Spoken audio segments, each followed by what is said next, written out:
Hi, this is Joe Shahada from Top Tier Capital. Well, this was a pretty choppy week in the markets this week. We had a lot of volatility, and despite that, we ended up pretty much flat on the week. But there were some significant trading days here throughout this week that we need to get into here. So the first chart I have is the S&P 500 futures on the daily time frame. And you can clearly see we had this uptrend channel that we were in, and now the bottom of this channel is our resistance area. And we tested this area here on Monday, that's this big red bar, and we failed precipitously and went lower. But since then, we pretty much recouped all those losses, and now we're kind of back where we were before it even began.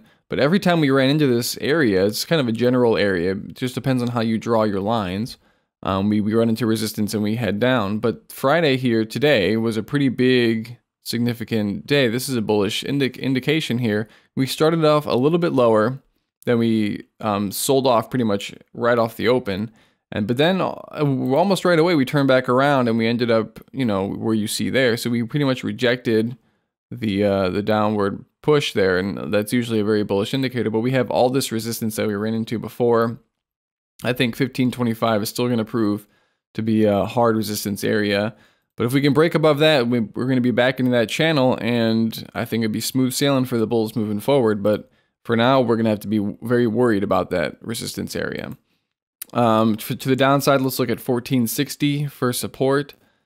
And personally, for me, if the market goes about 5% higher-ish, that'd be about the area where I'd like to go take on a short, because that would prove to me to be massively overbought without any kind of correction. So that's what I'd be looking for. But if we don't get it, we don't get it. Overall, I think prices are going to move lower because we broke out of this trend and we're no longer in an uptrend. We're just trying to get in one again. So we're trying to do it all over again.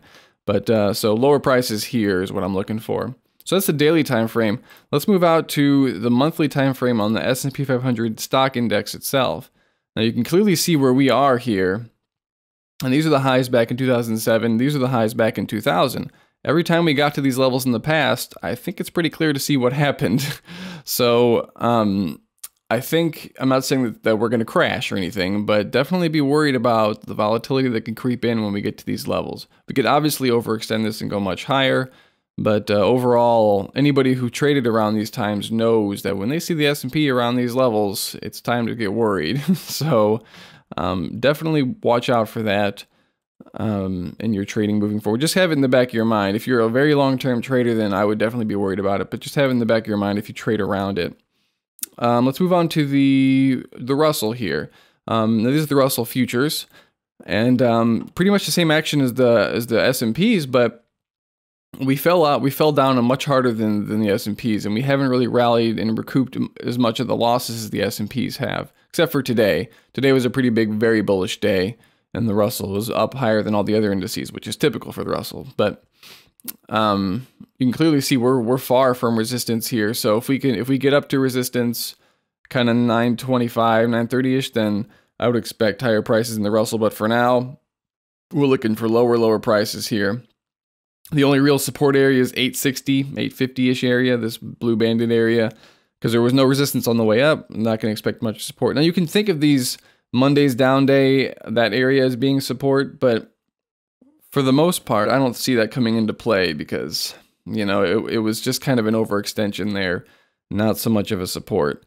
So we'll have to see what happens there, even though actually, heck, we bounced off it twice. So maybe it could turn into being support. So I take that back. But anyway, that's the Russell. Just look out for those levels. Maybe look around for the 890, 900 area. If we break through that, then I would say it's much lower. So that's what happens when you do these things live. So let's move to the Dow on here, Dow futures. You can clearly see this uptrend we were in before. We broke out of that, and we expected lower prices, but we didn't get that. We pretty much bounced right off of them, and now the Dow gained more than everybody else. It recouped all those losses and then some. We broke out to another new high, and but we every time we hit these new highs, we run into resistance every time. So, and that's due to this trend line here. So as long as we keep trying to make new highs, I think we're going to keep running into resistance. So the next resistance is going to be the previous high from yesterday, which was 14,130-ish. So I'd look out for that area for resistance. Support, first level is going to be 13,800, and then 13,500 is going to be the bigger level of support. So overall, lower prices I'm expecting here in the YM. By the way, the Russell, I'm looking for lower prices as well. I don't think I said that. And let's move on to the Nasdaq here. Nasdaq, same situation.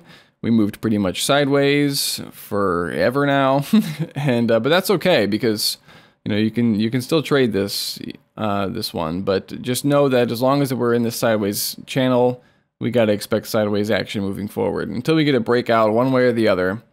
We're just going to assume sideways action. And we know it's been going sideways because of Apple. I've been beating that drum, and it's been bothering me for a while now. So anyway, that's our analysis for today. We have a lot more analysis throughout the week at toptiercapital.com, so please do check that out. And as always, thank you for watching, and happy trading.